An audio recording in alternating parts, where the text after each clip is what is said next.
What does Zyn give you? Not just smoke-free nicotine satisfaction, but real freedom. Freedom to do what you love and choose your rewards. With Zyn Rewards, you can redeem points for premium tech, outdoor gear, and gift cards to your favorite retailers. Find your Zyn and keep finding rewards that fit your lifestyle at zyn.com/rewards. Warning, this product contains nicotine. Nicotine is an addictive chemical. What does Zyn give you? Not just smoke-free nicotine satisfaction, but real freedom. Freedom to do what you love and choose your rewards. With Zyn Rewards, you can redeem points for premium tech, outdoor gear, and gift cards to your favorite retailers. Find your Zyn and keep finding rewards that fit your lifestyle at zyn.com/rewards.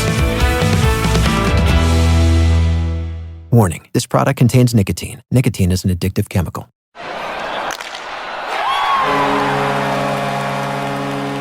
Welcome to the Hockey Show with David Drucker, the Hockey News, Rosey, and Ethan. My name is Roy Bellamy. Breaking news out of Dallas. The Stars have fired Pete DeBoer from, they have relieved him from his head coaching duties. We will get to that with David Pagnotta of the fourth period later on in the show. If you are watching on DraftKings Network, you can watch that interview as well as watch the rest of the show by logging on to the Batard and Friends YouTube page, clicking on the playlist tab, and clicking on the Hockey Show folder. All the episodes are there, so hopefully you guys will watch. And speaking of watch, later tonight, we have ourselves a live watch-along for Game 2 of the Stanley Cup Final between the Edmonton Oilers and the Florida Panthers. That is at the Dead Flamingo. Formerly known as Casa Tiki. Formerly known as Casa Tiki. If you are in the area, please join us in on the facility. Coyote Show and 17th. It's going to be a lot of fun. If you're not there, you can watch us online,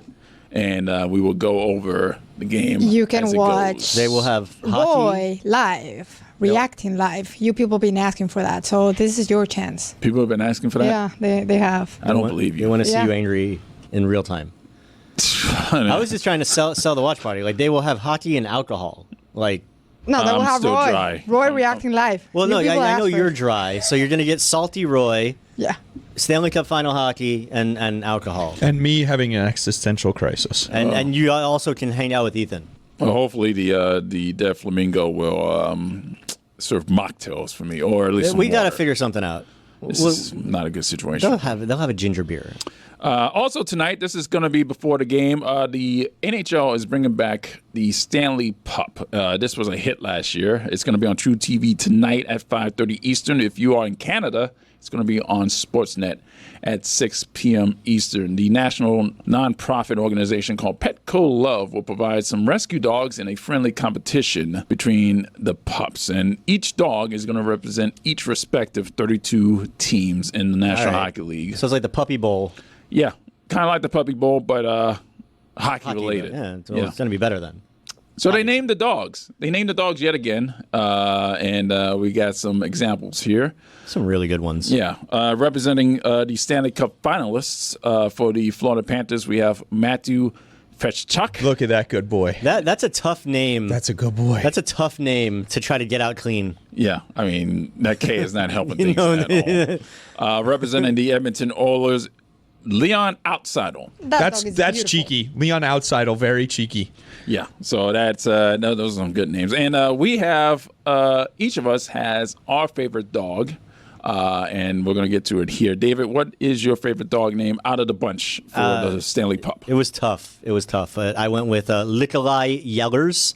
I like that they got both the first and the last name of Nikolai Yellers. But look how cute that little puppy is. Look at those ears. But Man. yeah, just Those ears are Nikolai touching. Yellers. Yeah, It's so cute. I think that's a very Winnipeg dog. Yeah. My favorite dog out of the bunch, plain and simple, Doggy Hamilton. I mean, look at that guy. I Look at like that how Roy picks the most basic one. Yeah. guy. Chris Cody is in the studio. He has something to say. What? I just don't understand how we're doing a segment with dog names in this series, and there's not one just named Barky. Wasn't he last year? Wasn't last year the Bark, Panthers bark. was Barkov? Okay, well there you go. Glad I Or could maybe help. Barky, I don't know. I came in here to feel better, It's like the hockey show can make me feel better. I'm a little nervous before this game tonight, and you guys are doing dog names, so I'm just gonna leave. Dude, puppies. Well, make that should everyone show feel you how better. relaxed What we are. That doing? we're so relaxed. We're so ready for game 2. Yeah. We're so chill about the position the Panthers are in that we're going over these dog. I mean, I'll be real. I know you guys are all gonna do the thing. I'm scared shitless. how long have you known me, Chris? I know you won't admit that you're scared, so I'll do it.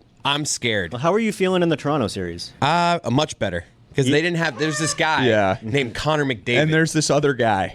They had a guy honestly, named Austin Matthews. There's something like 3 other guys. It's funny you bring it up because when we were down 2-0 to Tampa, I had this odd sense that we were going to still win the series pretty easily. But I this think one, that's the Toronto stigma working in your favor. this one, it's just it just feels like their year, Dorky. It feels like I said it last week. It feels like the 2014 Spurs. I think It just you're feels letting like your the same inner thing. South. It Florida feels like sports fan Crosby. show. What year did he get his first one? The year after he lost. Well, this is the weirdest 2009? thing. That's what this feels like. This feels like Crosby that year. This is the weirdest thing is that Gretzky, his first cup appearance was against the Islanders, and he lost to the Islanders. The next year, he came back and played the Islanders and beat the Islanders. Yep. Crosby's first cup appearance was against the Red Wings. we came back know the the next. story. He Yeah. lost to the Red We Wings. know came the back story. We the don't have next to year. talk about It's Steve all over. Crosby. It's all over Instagram. It's weird. That There's a looks- lot of stars You know what aligning Ethan's here. saying right there? Writing's on the wall, boys and Yeah. girls. Fellas, ladies, Maybe, it's but a still- 7-game series. It's the It was Panthers. just game 1. Let's calm down. Let's focus on game 2. Let's focus on gonna these be fine. puppies. Let's All right, focus all on right. these See you guys God later. damn it, I love you. Ethan. See you guys I later. love you, Chris Cody.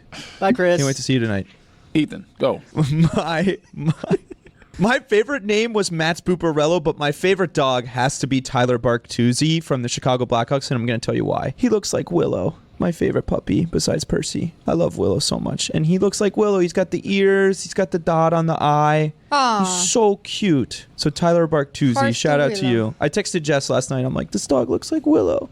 It's so cute. Rosey, what's your favorite dog? My dog is Dylan Howawale. Howlaway. Oh, Holloway. Look at that dog. It's a cute puppy. Oh, wait. I'm going to have to. What did you say? I don't know. Dylan. Holloway. Howlaway. Dylan Rosie, like howl at the moon. I need the name. Someone put it, please. Oh, Dylan Holloway. Do you not remember the dog that you That was picked? fine. You just added too many Holloway. vowels Holloway. first time. There was an Dylan- S somewhere in there. Dylan Holloway, he's a cutie. Look at his eyes. Oh, and those ears and everything. He's looking at you like, I'm here. All right, there will be appearances from dog-loving celebrities and some NHL players introducing the dogs as they go out to compete for the Stanley Pup in support of adoptions in their local cities. One of those players will be Panthers' second-line center, Sam Bennett. As we mentioned before on this program, Sam Bennett has a nonprofit called Benny's Buddies, and the initiative sponsors pet adoptions through the Humane Society of Broward County. Every goal that Bennett scores equals one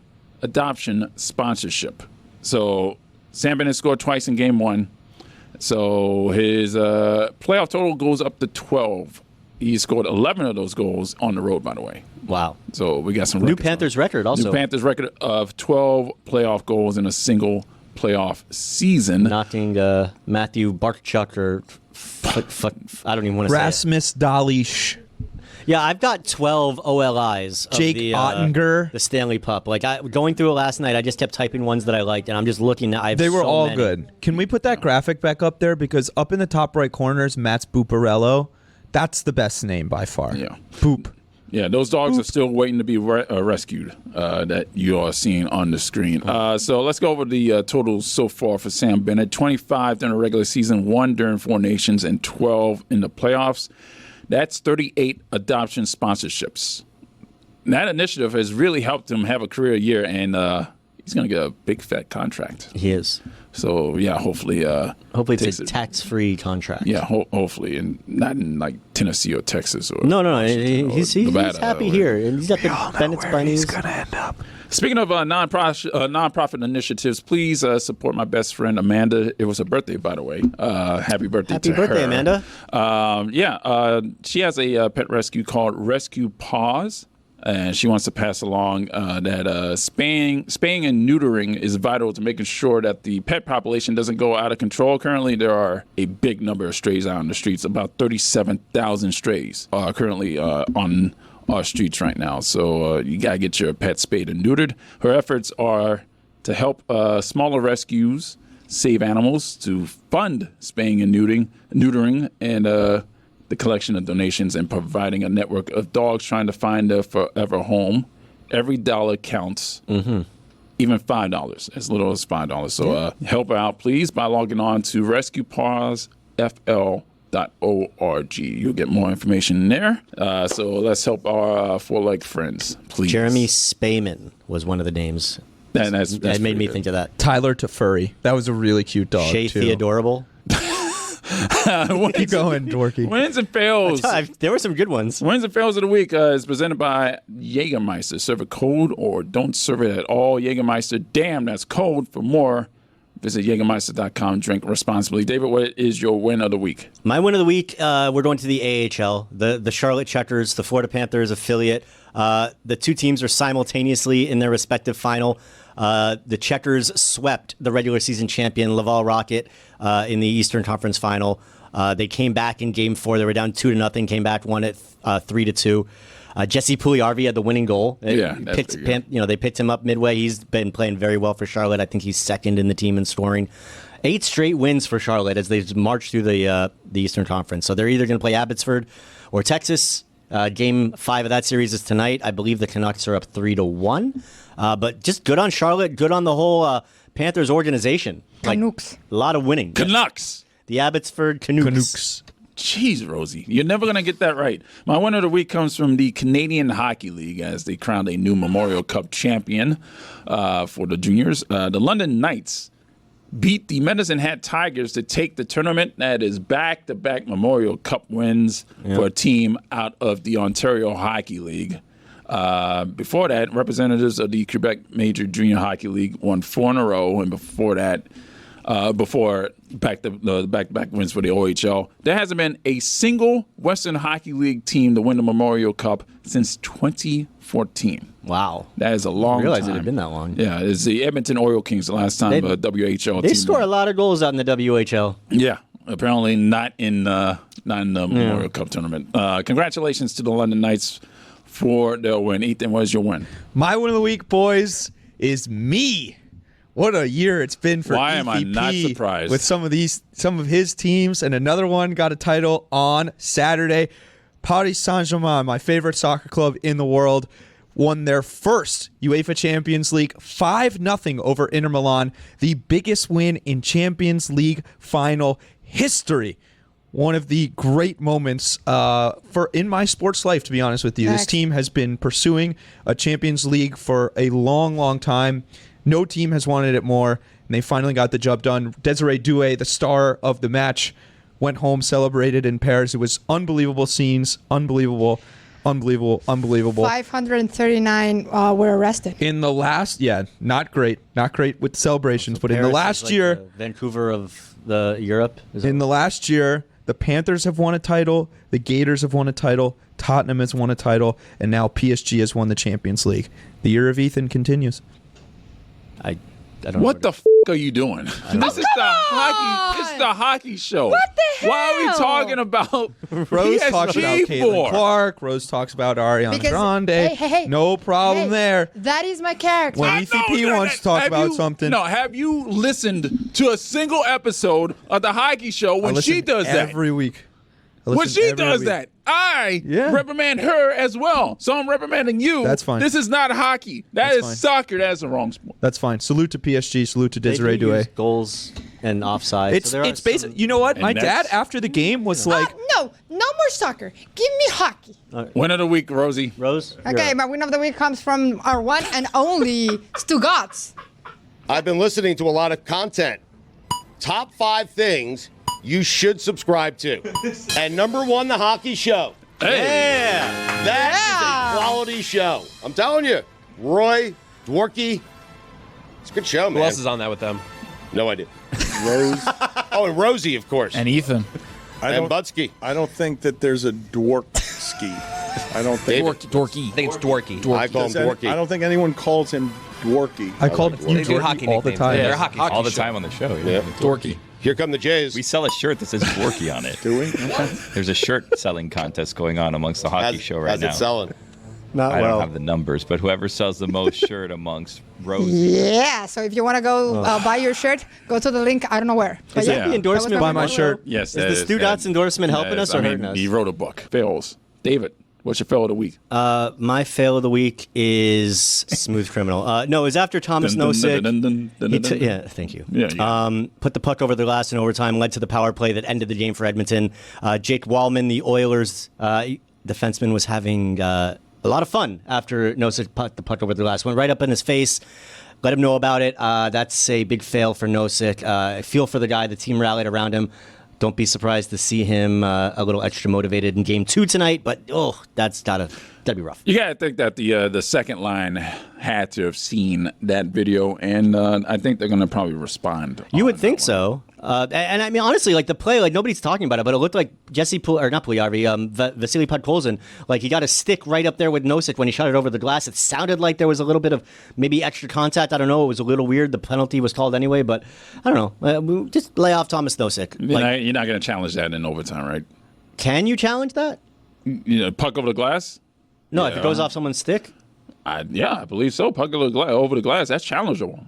So I believe they made that rule change earlier before the season. So I believe so. So while you look that up, I will go to my win of the week, the fail of the week. I'm sorry, and this fail comes from the city of Toronto. The Canadian National Tower, much like the Empire State Building in New York City, they light the building, or at least the top of the building, up in different colors for different occasions. For instance, the Empire State Building probably lit itself in blue and orange when the Knicks got past the second round. That's all they got past, by the way. Well, the CN Tower decided prior to Game 1 of the Stanley Cup Final to light itself up in blue and orange, kind of like the Knicks in New York. Blue and orange for the Edmonton Oilers. Apparently, Toronto's cheering for the Oilers. In fact, I had to believe that all Canada except for Calgary is cheering for Edmonton. That is some loser behavior out of the city of Toronto, in my opinion. Yeah, I didn't like that. We got to laugh at Toronto once more for losing to the Panthers and now cheering for the team that the Panthers are facing in the Stanley Cup Final. That is hilarious to me. Right? That's just funny. That's loser mentality out in Toronto. The only thing that's going to make that even, the icing on the cake would be Mitch Marner taking a lot less money to sign with Florida. Ethan. It's like the big shaft to Toronto. Sorry, go ahead, Ethan. Ethan is going to throw it Rosa to and me. I have a collective fail of the week. Ooh. So, ladies and gentlemen, the fail of the week is Barky has a girlfriend. He's a tennis player. So now my other lover is Lorenzo Musetti because Barky broke my heart. That's our fail of the week. Who does he What? play for? Seattle? Kraken? Lorenzo Musetti, he's a tennis player. Yeah, He's I in know, the semifinals right now. So we got soccer, we got tennis on the other side of the glass today. Yeah, because Barky broke my heart. So And yes, it's collective. It is reviewable, by the way. See, I told you so. Yep. Thank you very much. David Pagnotta of the fourth period will join us to talk about league news and the Stanley Cup Final. You can watch that on YouTube. Log on to the Batard and Friends YouTube page, the playlist tab, and the Hockey Show folder. David Pagnotta coming up next. Fees? Overdrafts? Waiting forever for payday? No thanks. That's why I'm all in on Chime. Set up direct deposit and get paid up to 2 days early. Yeah, 2 days before everyone else. No monthly fees, no maintenance fees, and free overdraft coverage that actually helps you dodge surprise charges. Want to see what all the fuss is about? Go to chime.com/Dan. Real-time alerts? Boom. Swipe your card, get the update instantly. And their 24/7 support? Actual humans answering at 2 a.m. when you're freaking out about weird charges. Plus 50,000 fee-free ATMs. More than the top 3 banks combined. And Chime's already spotted users over $30 billion.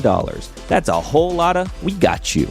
Work on your financial goals through Chime today. Open an account in 2 minutes at chime.com/Dan. That's chime.com/Dan. Chime. Feels like progress. Chime is a financial technology company, not a bank. Banking services and debit card provided by the Bancorp Bank N.A. or Stride Bank N.A. Members FDIC. Spot and eligibility requirements and overdraft limits apply. Timing depends on submission of payment file. Fees apply at out-of-network ATMs. Bank ranking and number of ATMs according to U.S. News and World Report 2023. Chime checking account required.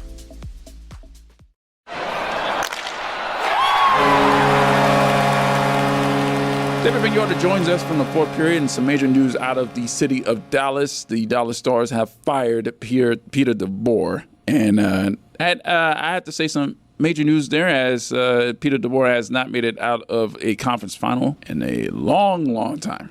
He's made it to the conference finals a lot. Yeah, just can't get over that hump. David, what are you hearing out of the city of Dallas right now about Peter DeBoer? Do they have anybody in mind as a successor?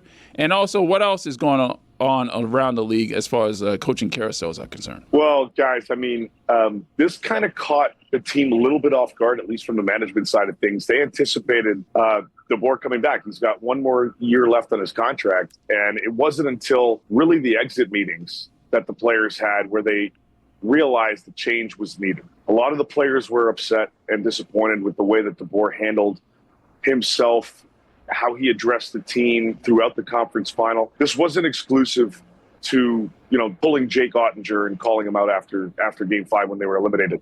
There was more to it, certainly, than that. And that ultimately led to Jim Nill, their GM and management, making the decision to let him go. Earlier this week, Pittsburgh and Boston make their coaching additions. Dan Muse with Pittsburgh, Marco Sturm with Boston. I think you're looking at a veteran type of presence coming in to Dallas. Somebody to close things out. If this was premeditated, as in, the writing was on the wall kind of thing, they would have had a couple candidates in mind. Again, this kind of caught them off guard. They're going to go through their search right now. But I do anticipate somebody coming in that is a veteran voice, that has won or has that kind of pedigree before, to come in to help this team get over that hump. Dave, what do you think this means, if anything, for Pete DeBoer as a potential, head coach? I would think he's not going to be on the open market very long, but this is going to bring a lot of attention to his coaching record and his inability to get over the hump, as Roy said.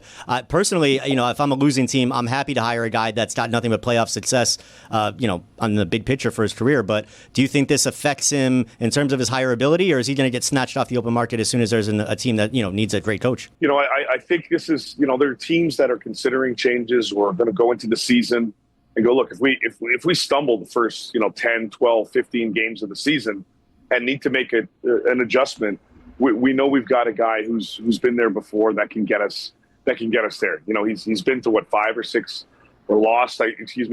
conference finals. He's been to 2 more, losing in the Stanley Cup Final twice, once with New Jersey, once with Vegas. There's a lot of experience that he brings to the table, and that's what a lot of teams are looking for, especially contending teams. So it wouldn't surprise me if the turnover happens relatively quickly for Pete DeBoer. Doesn't sound like there's an opportunity right now, because all the teams that made their coaching decisions have already scooped up their guy. But I think this is more of a scenario, as I kind of suggested earlier. If there's a team that stumbles out of the gate going into October, November, they've got a pretty good guy that they can turn to if they want to make that type of decision. You mentioned that the Stars were surprised by this move, but what about the rest of the league? Because I feel like everybody kind of watching that game and how it unfolded, and his comments after, and his comments at the exit media day, kind of seemed like this was the only result here. So is the rest of the league surprised by this? At that point, I don't think the league's really surprised, and the Stars too. I think once they had their meetings, I think they knew we're going to have to do something here. This isn't going to fly. And I think after the public media exit interviews, that's when everybody was kind of like, okay, they're likely making some type of change here. And I think the rest of the league kind of understood that. I think there was surprise across the board because, look, he was there 3 seasons. They made it to the conference final 3 times. That's a big accomplishment. But, when you lose the room, even if you get to that point, it makes things certainly difficult to move forward. And again, this goes beyond the Jake Ottinger comments and pulling him and all of that. There's more to it. But, certainly I think, once those exit interviews took place with the media, I think everybody kind of had a good inkling that they're probably going through some type of change. Gary Bettman and Bill Daly had their State of the League address before Game 1. And I just want to get into the collective bargaining agreement and how negotiations are going. David Sampson came on the Le Batard show and gave a dire prediction about Major League Baseball CBA. Are we looking at some trouble ahead, or are they negotiating in good faith with each other? When I first started to dip my toe into hockey media, it was 2003. At that point, there was a lockout. The season got interrupted in 04-05. From that point to just prior to now, I've never experienced or had comments from both the NHL and the NHLPA side that suggested there was harmony. There's harmony right now. And there has been since Marty Walsh kind of took over as executive director of the NHLPA. Every indication that I've been given is that they will come to an extension on a CBA in the not too distant future. We had Gary Bettman on with us after his press conference on Sirius XM during the pregame show. And he just reiterated, we have a great relationship, a strong working relationship, and they're going to get there. He indicated, excuse me, they thought, they would get the ball rolling in January, February. It took a little bit of extra time because of everything going on, 4 nations they had to focus on, and so on and so forth. But, once they started to hammer things down in April and go from there, they've been checking off boxes, like one after another. And I would be very surprised if we don't get an announcement by next season. Some people have told me that the goal is to get something done here in the next month, within the next month. So I fully expect the new CBA to be agreed upon between the NHL and NHLPA in the very near future. I think perfect world, they would have liked to have something done now and announce it ahead of the Cup Final. Obviously, they didn't, simply because there wasn't enough time. Could we see something around the draft later this month or around free agency?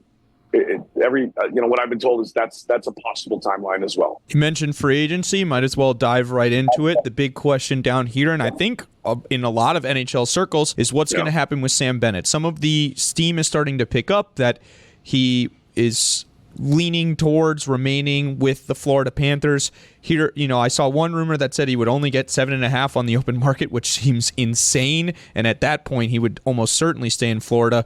Where do you think this stands right now, and where do you think this ends up come July 1st? Yeah, I'd be a little bit surprised if he leaves, to be perfectly honest. I think there's a pathway towards a relationship extending here. Similar to Sam Reinhart. The longer this goes, the more speculation kind of pops up, right? Just like last summer. Maybe Sam won't sign. Maybe he's looking for, X amount of dollars and this and that and the other. He ended up sticking around. I think Sam Bennett's kind of following a similar pattern here. I'd be a little bit surprised if he does hit July 1st and hit the open market. I think the Panthers and him, obviously, I think we all know they want to keep that marriage going, the relationship going. We'll see kind of where it ends up. But I could certainly see something in the 8x8 kind of vicinity here for Sam sticking around in South Florida. The Panthers have plenty of deals that they're going to have to make in the offseason. 2 of which, or at least they're going to try, I believe, is Aaron Ekblad and Brad Marchand. What do you see going on there? With Marshy, I think there's an opportunity for him to stay. I know there are a lot of reports now that he might, cash in big on the open market. I think it's more than that for him. He had a choice, and he made it. He wanted to go to Florida. He wanted to be part of the Panthers if he was getting moved out of Boston. He didn't have a full no trade or no move, but that was his preference, and they did him right. We'll see kind of where things go here. But I think if it's leaning on one side versus the other, I think it's leaning towards sticking around. Ekblad, different story. Younger, been here a while, has an opportunity to cash in on another big contract. I don't know if that big contract is going to happen with the Panthers. Talking to people, and this goes back to last offseason, and there was a point where he switched agents, he switched representation. He actually. After he made the decision to walk away from his representation over at Wasserman, he actually decided to rep himself before bringing on Craig Arthur over at Newport Sports. Obviously, that didn't go so well, and they've had discussions for over a year over what an extension would look like. If he stays with the Panthers, it's less than the $7.5 million he's making this season. How much less is going to dictate whether or not he's going to stay. I've heard the number being 6 from the Panthers, looking at in and around that mark. I don't think he stays. This is a shallow free agent pool, and there's an opportunity for him to cash in pretty decently on a new deal somewhere else if he does hit the open market. I think if of all the primary Panthers free agents, I think the greater likelihood of somebody testing free agency that that revolves around Aaron Ekblad. Dave, getting into the Stanley Cup Final after Game 1, I think a lot of us were a little surprised with Florida's lack of aggression in the second half of that game. They switched, and I know you mentioned this in your post-game coverage. They switched to a 1-1-3 when Edmonton switched to putting McDavid and Draisaitl together, which is another issue. But what do you think Florida's going to do now in Game 2? Because clearly that didn't work out too well for them, and they're going to want to get back on the right side of things here and not fall into that 0-2 hole. Yeah, I mean, there's obviously a little bit of familiarity with these two teams based on the Stanley Cup Final last year. But I think they were just testing. I think they were just looking to see, all right, they've changed, but to what extent? And, Florida's ability to put the pressure on is well documented. We all know what they can do. And I think that's going to be the case going into Game 2 later tonight. I think they're going to pedal to the metal this thing right out of the gate, right on puck drop.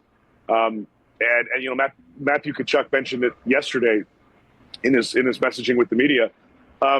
They know they got to be more aggressive on the forecheck. And that needs to happen over the course of a full 60, not just the first 45, of the game. And switching to a more defensive coverage, they did well for 6 minutes of that third period, but there's 14 more minutes to go. I think they hit it a little too early. And I think they're going to adjust and learn from that. This is, like I said, this is going to be a more aggressive Panthers group, I think, that we see coming into the start of this game. And I think it's going to, follow a full 3-period, march versus the first couple that they did last game. They understand how to combat them. They just, I think, didn't realize how much pushback that the Oilers now have compared to what they faced last season, and they're going to adjust accordingly. And conversely with that, Knobloch choosing to put McDavid and Draisaitl together pretty early on was a little surprising. McDavid had like over 31 minutes of ice time. Draisaitl had nearly 30. These guys averaged like 23 per playoff game. But we saw what happened last year when they had absolutely nothing left in the tank at the end of Game 7. So you'd have to think that's something that Knobloch's going to keep an eye on. But putting them together early, at least surprised me, Dave. Yeah, that's their nuclear option, right? Put the big boys together and see what they can do. Not having Zach Hyman there and putting Corey Perry on that side, like Bears played over 20, whatever it was, over 20 minutes. I don't know if that's sustainable over potentially 7 games. But when, the Edmonton Oilers need to go that route, they can.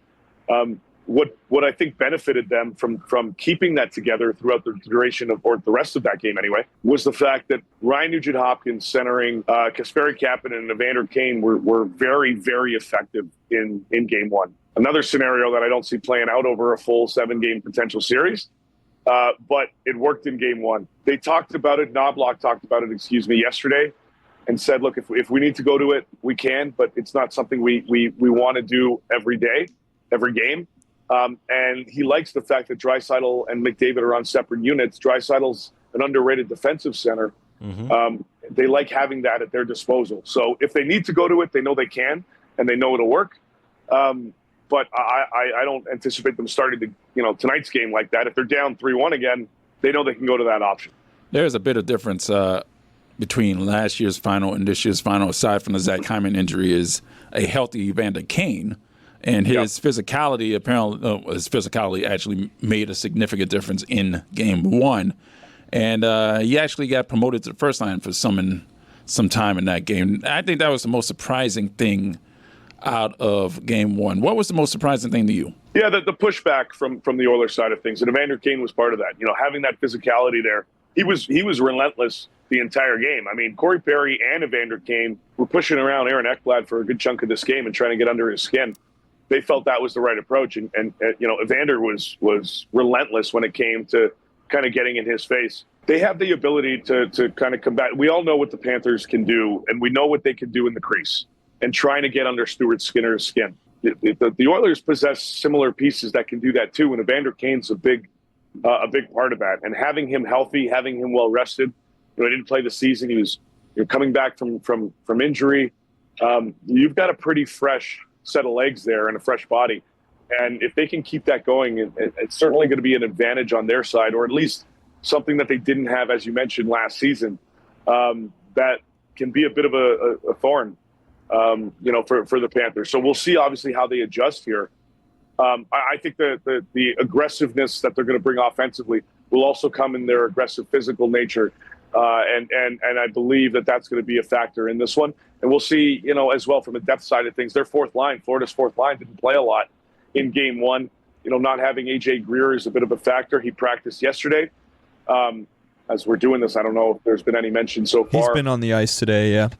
Yes, okay, yeah. So, continuing to be on the ice, continuing to progress, I wouldn't be shocked if he gets back in there in tonight's action, and that would, certainly, be advantageous for Florida in terms of how they're going to roll out their lines. But they know that Evander Kane's going to be pain in the butt, and that's what he brings to the table, and he can back it up offensively. That they have to pay attention to that. Boots on the ground in Edmonton right now is David Pagnotta of the Fourth Period. David, thank you for joining us. Appreciate you guys. Thank you. Howdy, folks. It's Mike Ryan. Now, if you've been listening to the show a lot lately, you've heard so much playoff talk. Playoff hoops. Down here in South Florida, we're especially enamored with playoff hockey. It's not just limited to the playoffs. Motorsports, tennis, golf. It's truly one of the best times in the sporting calendar. And with the weather outside warming up, it's just perfect to hop in a pool, maybe grill up some food, but most certainly crack open some Miller Lights. I just described a pretty perfect day, didn't I? And it culminates with Miller time. There's something about a perfect grilling day. The sun's out, friends show up, and that first sip of Miller Lite just hits different. I've been stocking up the cooler with it for years. This year, Miller Lite turns 50.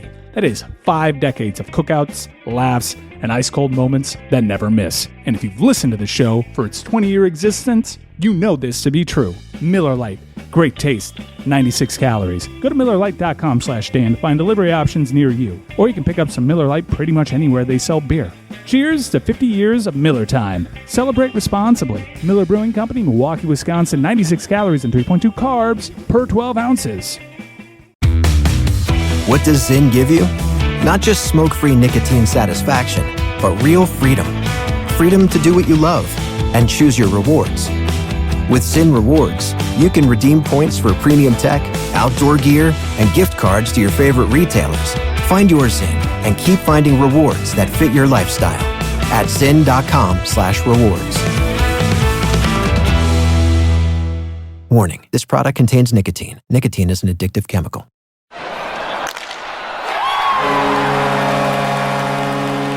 All right, it's time to provide our analysis of Game 1 and to provide a preview of Game 2 of the Stanley Cup Final between the Panthers and the Oilers. And to do that, we are going to turn to Rosey, who's going to provide her analysis in Spanish. It is time for Rosa en un Minuto.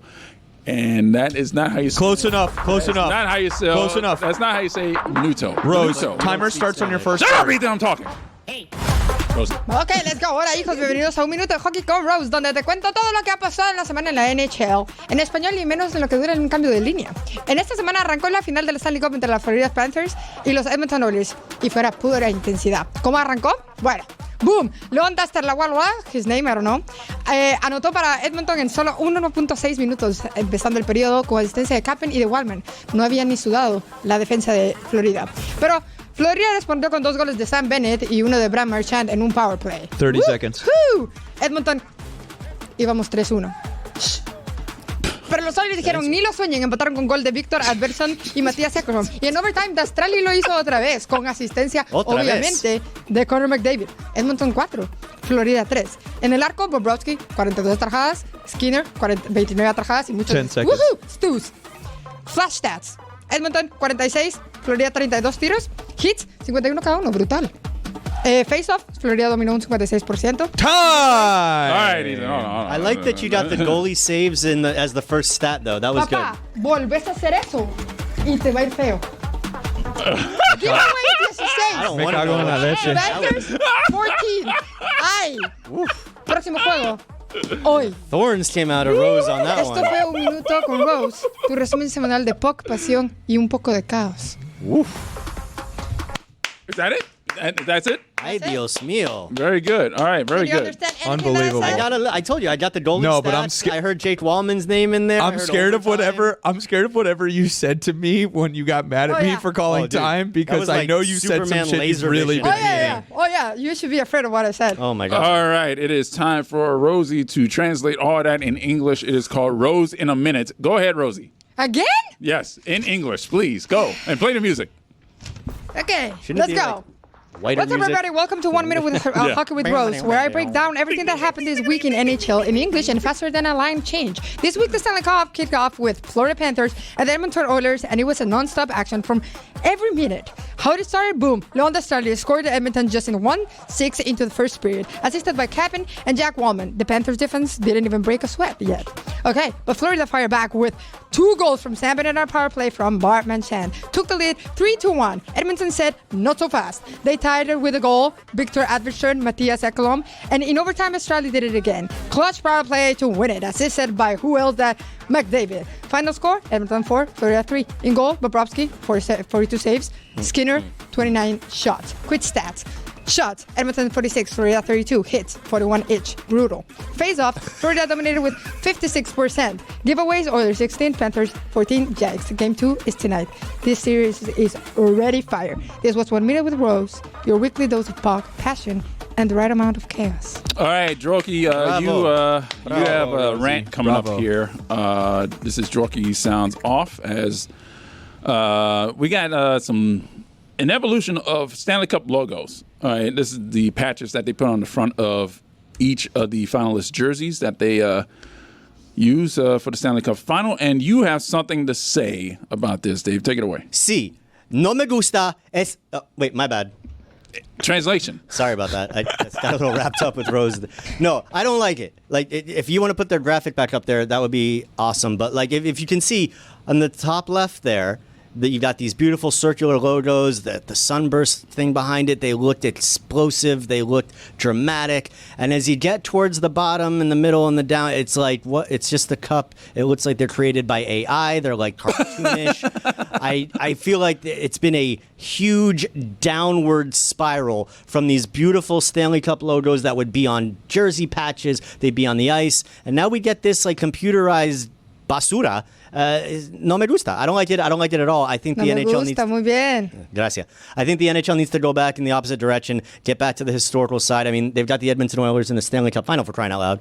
But no, I don't like it at all. And when I got to see them side by side like that, it really kind of got my blood boiling a little bit. Well, 2 things about this. It's almost similar to what the National Football League has done to their Super Bowl. And the World Series. Don't forget the World Series logos. Yeah. I don't like that either. They need to go back to what they did in 97. It's like a universal not liking this. Well, no, I disagree with one thing. The current patch that they're using is clean. It's really, I agree with you there, it's Roy. beautiful. The only problem I have with it, however, is they're putting it on the same side as the captain designation, because they have the sponsorship. So you like on the other this hand. new Stanley Cup logos? I like the current Stanley Cup logo.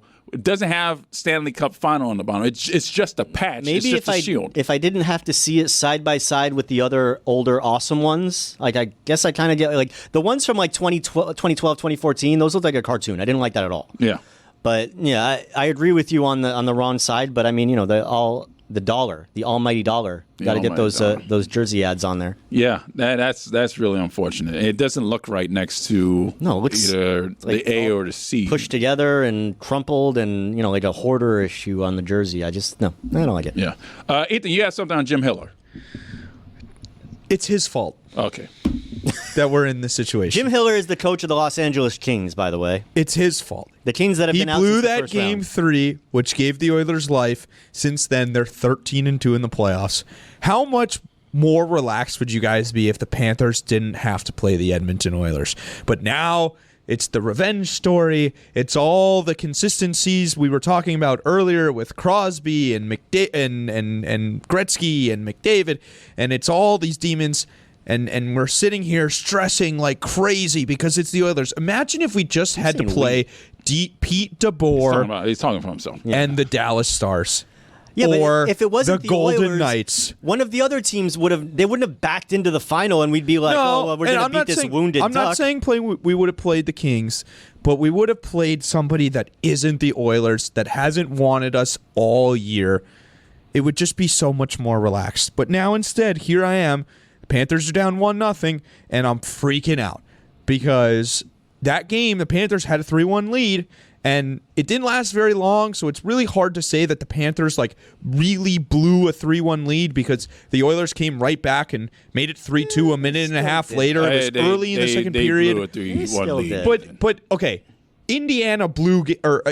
OKC blew game one. The Panthers didn't necessarily blow game one of the finals, I thought, the other night. It was more of a bleeding out than I thought it was a that throat cut, but they still blew. The Oilers came back and took that game as well. Like, the Panthers were doing the thing. They were kind of had them in shutdown city early in that third period, and then the Oilers just really took. By the way, buy or sell shutdown city shirts. Yeah. You wore that last week, by the way. Yeah, it's a beauty. It's a beautiful shirt. Buy your shutdown city shirts, LeBatardAF.com. Please. Anyway, the point being, the Panthers kind of had the Oilers in shutdown city, and then all of a sudden, Ekholm scores, and it just never felt like the Panthers were going to be the next team to score. And after Ekholm scored, it felt like the next team to score was going to win. And it took everything Edmonton had. I mean, if you're a Panther fan, I understand it was a crushing loss, but also at the same time, you look at it and you're like, Edmonton played about a perfect hockey game, and the Panthers played a good hockey game, not a great hockey game, and it took them basically double overtime, right? They scored with, 45 seconds left in the first overtime? It took them everything just to win a one-goal game in overtime, and it was a great play by McDavid and Draisaitl. So I understand it's a pressure situation. You're down 1-0. You've got another game on the road before you come back home, but this is going to be a long series. I think you watch that game and you say that was an incredible hockey game. The margins are so fine. The margin was a Nosek penalty that was very uncharacteristic for the Florida Panthers. I think we're in for a long series. I think we're in for a great series. And if you're a Panthers fan, I don't really think there's a lot of reason to panic. Vamos, Pumas! Go Panthers. I believe they call it Vamos Gatos over there in Sunrise. Yeah, but we already talked about this, and if you want to ask me why I say Pumas, I can give you a whole thing about the Aztecs, but not right now. Wouldn't it really be the Panthers is Panteras? Right? Wouldn't it be Vamos Panteras? Pumas. Yeah, because they're the Panthers? Yeah, technically. No. Right? Technically, no, I'm not going to do it because I'm You're not the doing it. expert I want to hear it. You are the expert We're here. getting Spanish lessons today. Okay, technically, the Panthers is just the Black Panther. Here you say the Florida Panthers, but when you translate and you put in Google Florida Panther, of course it's gonna appear a Puma. But if you put a Puma, it's the same as the Florida Panther because for us in Spanish, Pantera is just the black one. Okay, just for the record, Panther, Puma, Mountain Lion, Catamount, they all are cougars. No, they're all cougars. They're all under the cougar umbrella. Yeah, but I'm gonna find. How do you say cougar in Espanol? But what about tigers and lions? What family are lions and Tigre tigers and y such león. under? Cheetahs, because those are all cats. Bueno, Yeah. les voy a decir algo. Yeah, Panther is a cat, correct? Sí, es un gato. Yes, es un gato grande. Vamos it's a Gatos. big gato. Vamos Gatos. So with gato, you're good. Next time I do my 1 minute, it's just gonna be in Spanish, so you better learn Spanish. No. Yeah, that's Yes, I think gonna it should happen. be. doing them every week, we're going to have to learn something. Yeah, there Maybe you just go. see how much we learn if you keep doing it. Game 2 is tonight. Casatiki. You can Dead join Flamingo. us at the Dead Flamingo, formerly known as Casatiki, and you can watch the game with us there, or you can watch it online with us as we follow along Game 2 of the Stanley Cup Final. For David, for Rosie, for Ethan, for Gino, and Danny, my name is Roy Bellamy. We will see you later tonight. Tiki, tiki, tiki, tiki, tiki, tiki, tiki, tiki, tiki,